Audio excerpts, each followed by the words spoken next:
Entreprise et passion sur Logos FM. Logos FM. La chronique économique de Marie-Luce Beson pour faire rayonner notre territoire. Bonjour à tous, bienvenue sur Logos FM dans Entreprise et Passion avec un nouvel invité, vous allez le voir, passionnant, passionné, Olivier Métriès, bonjour. Bonjour Marius. Alors Olivier, j'avais eu le grand plaisir, il y a quelques mois déjà, de vous accueillir dans votre rôle de président des DCF, des dirigeants commerciaux de France. C'est une grande date, puisque c'était les 60 ans de l'association, de sa création sur Clermont-Ferrand. Et puis, en vous écoutant et en limitant votre intervention à cette notion de DCF, je me suis dit qu'il y avait tellement de choses à dire à côté que j'ai dit, allez, on y retourne et on va parler de vous maintenant, de vous en tant que dirigeant de GF3E, mais de ce parcours qui vous a amené à être repreneur d'entreprise. Alors, on fait un petit focus quand même, on revient sur qui vous êtes, Olivier. D'accord, avec plaisir. Donc, merci déjà de me recevoir. Oui, c'est la passion. Moi, je suis une personne passionnée déjà avant tout. Passionnée par la vie, passionnée par les rencontres, passionnée par le travail. J'aime beaucoup travailler. J'aime beaucoup l'effort, donc c'est des choses qui m'ont porté. Je suis né, moi, en Auvergne, donc je suis un vrai Auvergnat. J'ai grandi en Auvergne, j'ai passé mon bac en Auvergne. Puis après, j'ai quitté l'Auvergne pour grandir sur Lyon, donc passer un DUT technique sur Lyon, puis l'école de commerce de Lyon, qui m'a porté sur un niveau me permettant d'avoir des responsabilités commerciales, première embauche. Donc j'ai été embauché en tant que chargé d'affaires pour développer la prothèse médicale dans les forges thiernoises. Donc c'est quand même des métiers qui sont très très atypiques, où on voit des vraies valeurs, où on voit des engagements, et ça me convenait parfaitement. Assez rapidement, j'ai souhaité grandir, et là je suis rentré dans un groupe énergétique dans lequel j'ai grandi avec lui pendant une quinzaine d'années, peut-être une vingtaine, même entre 15 et 20 ans, à des postes de responsable commercial à Clermont-Ferrand, puis à Lyon, et puis j'ai terminé ma carrière à Paris. Donc j'ai bien grandi dans ce groupe qui m'a beaucoup appris, qui m'a appris la relation humaine, qui m'a appris à travailler en équipe, qui m'a appris à porter des messages de manière identifiable par notre clientèle, qui m'a appris la valeur client. Moi, c'est des choses qui m'ont beaucoup passionné, sur lesquelles je me suis construit. Et à l'âge de 45 ans, j'avais fait à peu près le tour, je pense. Enfin, c'est un peu prétentieux de dire ça, mais c'est surtout, j'en avais marre d'être parisien, je pense. Et j'ai fait le choix de rentrer sur mes terres auvergnates, pour retrouver ma famille déjà dans un premier lieu, pour retrouver mes amis, et puis pour aussi passer un nouveau cap. C'est-à-dire que j'avais grandi dans un groupe, je m'étais prouvé que j'étais capable de terminer directeur commercial national du groupe, donc sur une branche du groupe, bien sûr, pas de tout le groupe. Donc c'était quand même quelque chose qui, pour un petit Auvergnat, était plutôt sympa. Et j'avais envie de devenir chef d'entreprise et de me prouver que j'étais en capacité de fédérer derrière moi des équipes pour porter une nouvelle dynamique dans un métier qui me passionne, qui est la technique, et notamment la technique énergétique. Donc j'ai ciblé des entreprises et j'ai racheté un portefeuille sur une entreprise qui s'appelait GF3E dans l'électricité courant fort, courant faible. Et mon engagement était de la développer, et alors pas de la développer sur le volume, mais de la développer sur des compétences techniques qui nous amenaient bien sûr à développer du volume, mais aussi à aller chercher des nouveaux clients, à contractualiser différemment et à avoir des relations durables sur des engagements techniques. Moi, c'était vraiment ça mon truc. S'il y a quelque chose qui, je pense, me qualifie, c'est d'être pragmatique. Je ne tourne pas autour du pot. J'aime l'efficacité. Et je suis honnête. C'est-à-dire que l'honnêteté, pour moi, est quelque chose... J'ai une éducation judéo-chrétienne, j'aurais tendance à dire. Et l'honnêteté, ou la malhonnêteté me brûle, quoi. Donc c'est vraiment quelque chose qui, pour moi, sont fondamentaux. Et je l'ai retrouvé à travers cette société. Aujourd'hui, je l'ai développé. Alors, vous empêcherez pas l'élu de chambre de commerce que je suis d'aborder justement quand même cette dimension reprise, parce que autant créer peut paraître quelque chose d'assez simple.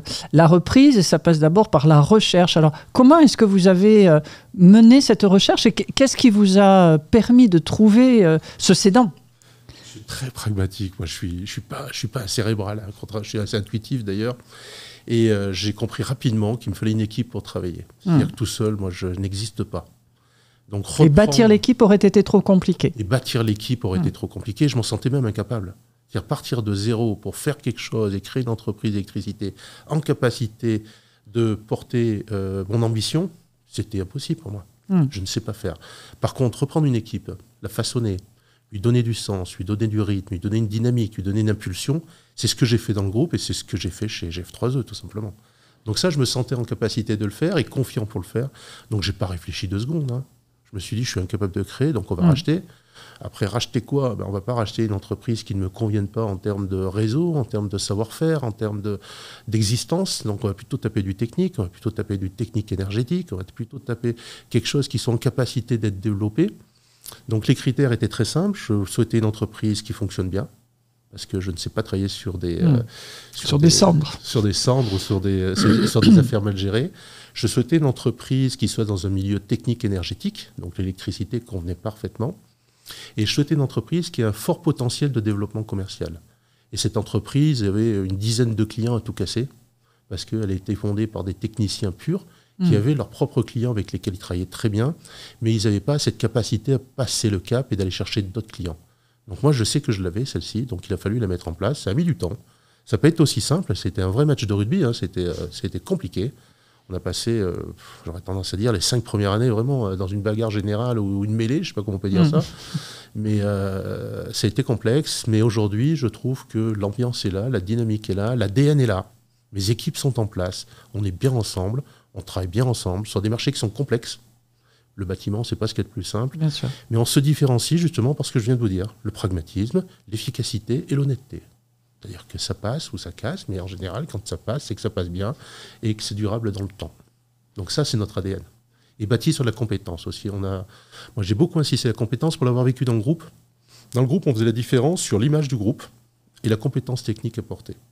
Donc l'image d'un groupe, c'est l'image d'un groupe qui est publiée à travers des sources de communication qui travaillent dans ce sens-là. Moi, je n'avais pas cette capacité, donc mon image à moi, c'était ce que je représentais.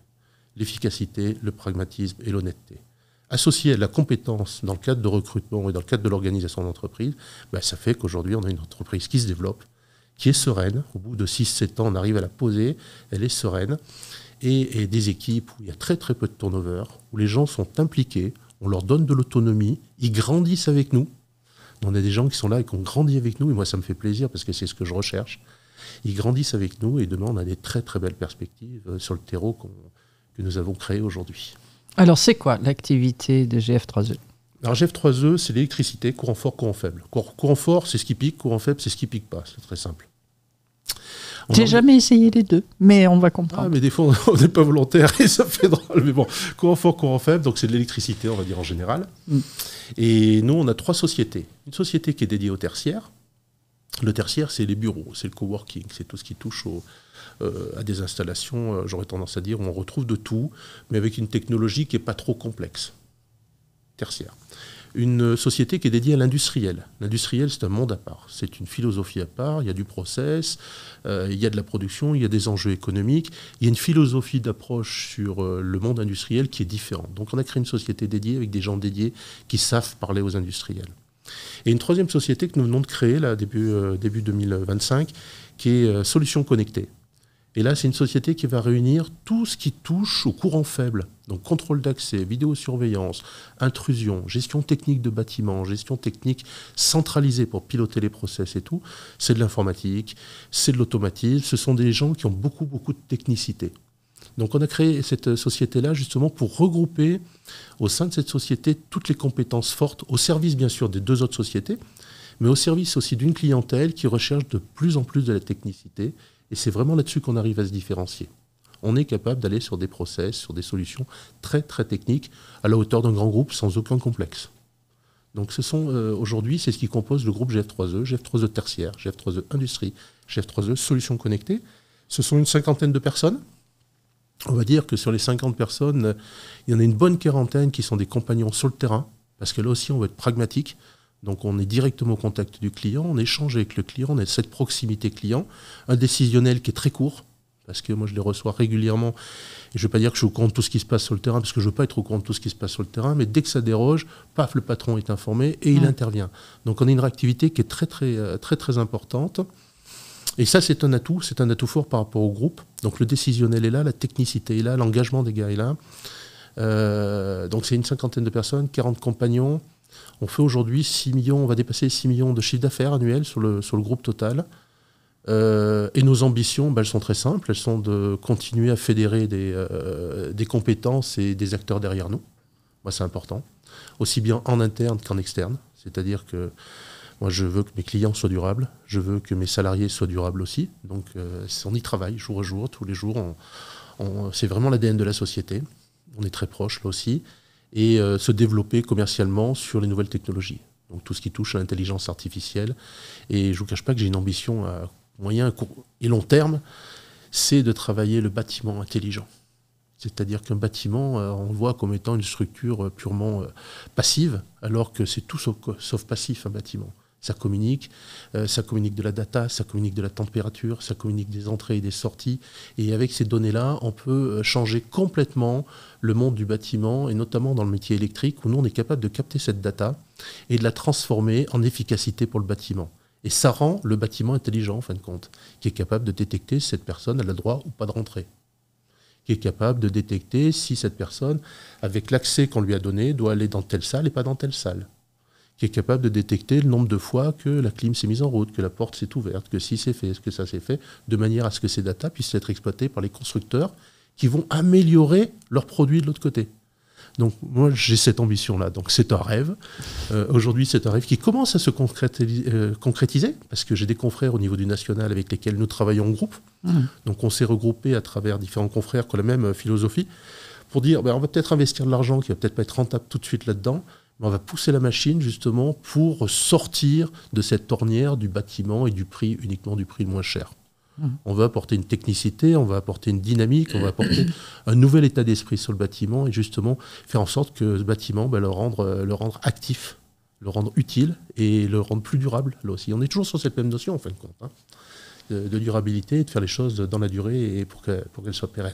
C'est une démarche de R&D qui n'a peut-être pas été très prégnante pendant des années. On était plutôt sur de la recherche au niveau des matériaux, au niveau des produits, au niveau des techniques de construction, mais moins sur l'usage. Alors, est-ce que c'est quelque chose qui est vraiment national, international? Est-ce qu'on voit émerger une bulle un peu magmatique, on est en Auvergne, autour de ces sujets-là?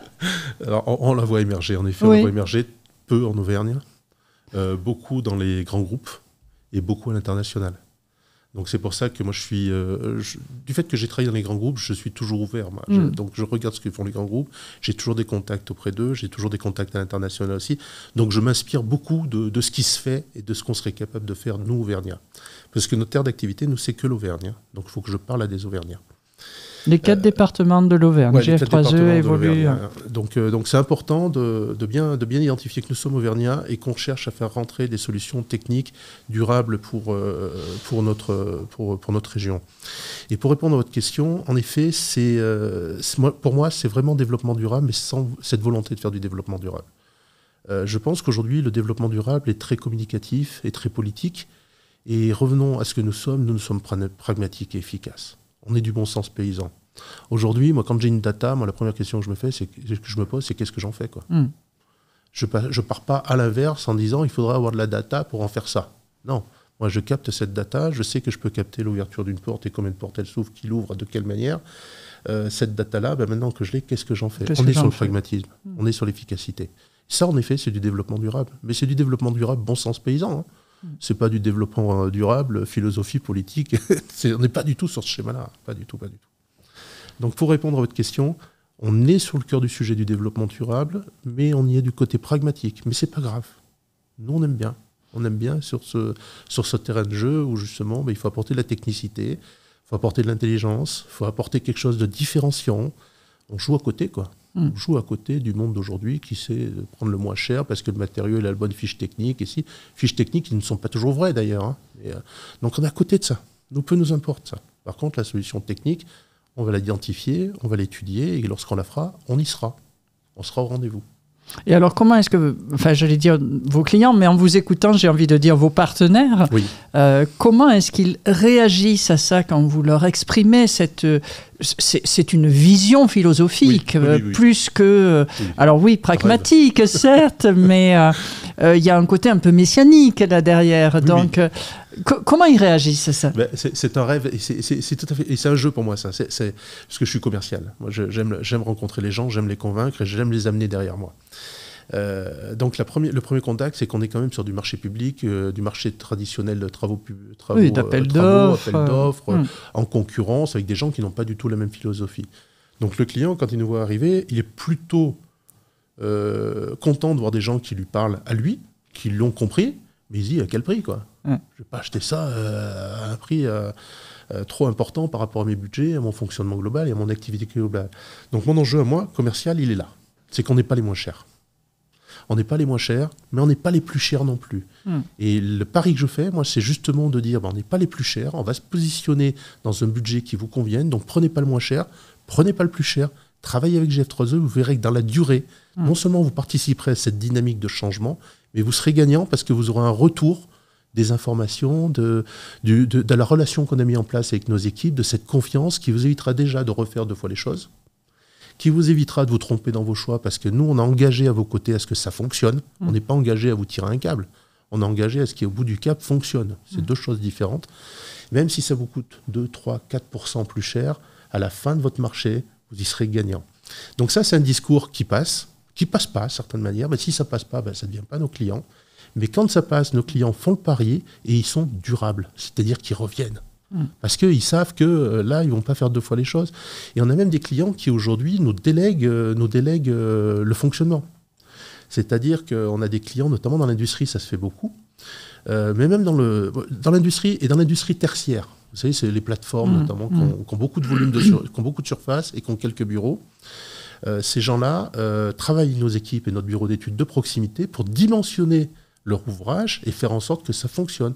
Donc là, on voit les cerveaux, les intelligences de nos clients et de notre bureau d'études qui travaillent ensemble pour trouver la meilleure solution.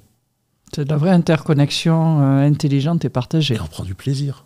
C'est là qu'on travaille, c'est là qu'on est content de faire l'ouvrage, c'est là qu'on est content à la fin de serrer la main et puis de dire ça y est, on y est arrivé. On y est arrivé. Et c'est plutôt pas mal. Merci d'être resté avec nous dans Entreprise et Passion sur Logos FM où je reçois aujourd'hui Olivier Maitria. Olivier, vous êtes dirigeant repreneur de GF3E et cette reprise, elle est importante, vous venez de nous le dire. Vous êtes sur l'Auvergne, un pur Auvergnat avec une évolution dans votre parcours qui vous a amené à 45 ans à vouloir revenir sur cette terre d'Auvergne. 3 sociétés aujourd'hui avec autant de niveaux de compétences sur les 3 activités, une 50aine de personnes, 40 compagnons, vous y tenez pour 6 millions d'euros de chiffre d'affaires. Et puis cet ADN de GF3E qui est l'humain. Oui. Qui est essentiel pour vous? Pour moi, c'est capital. Je suis un rugbyman, je suis un rugbyman de nature, donc moi je joue en équipe, et seul, je ne suis pas grand-chose. Donc ça, je l'ai compris assez tôt, et j'ai trouvé beaucoup de plaisir à jouer en équipe, à fédérer, et à gagner en équipe. Donc c'est ce qui m'amène aujourd'hui à parler énormément de mes équipes, parce que, je ne vais pas dire un gros mot, mais je suis patron, mais je les aime. J'aime mon équipe, j'aime les gens avec lesquels je travaille, je passe beaucoup de temps avec eux, on échange beaucoup. Et pour moi, je trouve que c'est très valorisant pour ma vie personnelle. Donc c'est ce que je suis venu chercher en quittant le groupe, en reprenant une PME, cette proximité. Et aujourd'hui, c'est vraiment ce qui fait l'ADN de notre société. Et je pense que ça le fait à tous les niveaux. C'est-à-dire que je fonctionne comme ça, mais mes collègues encadrants fonctionnent aussi comme ça, et nos salariés fonctionnent aussi comme ça. Et ça, pour moi, c'est la richesse de l'entreprise. Alors, 6 ans que vous aviez repris quelques collaborateurs qui étaient dans l'activité, certains sont partis, d'autres sont restés. Oui. Qu'est-ce qui a amené les autres? 50 collaborateurs en 6 ans, c'est quand même... C'est un sacré gap, hein. Comment c'est arrivé tout ça? Quand on s'arrête et qu'on regarde ce qui a été fait, c'est un sacré gap, comme vous dites. Hein, mais on s'en est pas rendu compte. On s'en est pas rendu compte tout simplement parce qu'on était dans la mêlée. On a repris une entreprise avec beaucoup de croyances, on a fait ce qu'on voulait faire, on s'est trompé, on a corrigé, on a refait, on a pris des décisions, on a sanctionné, on a encouragé, on a vécu notre entreprise, on a eu des soucis financiers. Ça aussi, parce qu'on a pris des affaires qui n'étaient pas forcément réalisées telles qu'on souhaitait qu'elles le soient de manière économique. Et puis 6 ans, vous étiez en plein Covid, là. Et puis on a pris le Covid, on a pris la crise ukrainienne, on a pris pas mal de choses en 6 ans. Mais c'est que maintenant, en s'arrêtant et en regardant le passé, à la rigueur, que je peux en parler, parce que quand j'étais dedans, j'étais dedans, quoi. On ne se pose pas la question, je veux dire, on est dedans. La chance qu'on a ou le malheur qu'on a tous, c'est d'être tous ensemble dans le même contexte, en fait. Donc c'est les meilleurs qui vont s'en sortir, c'est ceux qui ont le plus de croyances qui vont s'en sortir, c'est ceux qui vont amener le plus de dynamique, le fédérer davantage qui vont s'en sortir. Et nous, on a joué cette carte-là, on l'a joué plein pot. Mais on l'a joué beaucoup, alors j'ose pas dire sur l'humain, parce que c'est galvaudé maintenant, l'humain toujours, mais on l'a joué sur la relation, on l'a joué sur la confiance, on l'a joué sur l'autonomie. On a eu des jeunes, on a eu des moins jeunes, et on leur a donné beaucoup d'autonomie, et on les a impliqués dans notre démarche. Et ça a fédéré derrière nous. Parce que c'est des gens qui sortaient de groupes qui étaient anonymes dans un groupe. Ils avaient l'impression de bosser, de ne pas avoir la reconnaissance. Ils avaient l'impression de vouloir des choses, de ne pas ressentir une quelconque volonté de la direction de leur les proposer. Et nous, on a pris le jeu à l'envers. C'est-à-dire, on croit en toi. On croit en toi, pourquoi ? Parce que déjà, techniquement, tu tiens la route, sinon tu ne ferais pas le métier que tu fais. Et puis, secondo, tu as les valeurs qu'on recherche. C'est-à-dire, tu es quelqu'un d'impliqué, tu es quelqu'un d'efficace, tu es quelqu'un de pragmatique, tu es quelqu'un d'honnête. Donc moi, je crois à ton savoir-être et je vais te donner ta chance. Donc cette chance, tu la prends ou tu la prends pas, avec le risque que ça représente. Et si ça passe, on grandit ensemble et on fait grandir la boutique. Donc le recrutement, chez nous, c'est essentiellement ça. Le recrutement, aujourd'hui, on lance pas une offre par hameçonnage et puis on pêche par le filet une cinquantaine de profils pour en choisir un. On ne sait pas faire ça. Nous, on sait qui est-ce qu'on va recruter. On sait où est-ce qu'il est. On comprend même ce qu'il est en train de vivre. Parce que nous, ayant vécu dans les grands groupes, on sait où est-ce qu'il en est à l'âge de sa vie. Donc, on veille. Et puis, lorsque le moment est opportun, on tend la perche. Et là, on dit, il a peut-être quelque chose à vivre différemment. Il a peut-être quelque chose à voir différemment. Mais tout seul, ça va être compliqué. Par contre, ensemble, on peut y arriver. Et c'est notre façon de fonctionner. Et tous nos recrutements, je pense que tous nos recrutements, sincèrement, ont été faits sur cette philosophie-là. Demain, GF3E, c'est quoi ? Je vous reçois dans combien de temps pour dire ça y est, ça a explosé ? Vous voulez aller jusqu'où, Olivier Métrias ? Alors, ça c'est un vrai sujet, parce que j'ai 52 ans, là, tout de suite.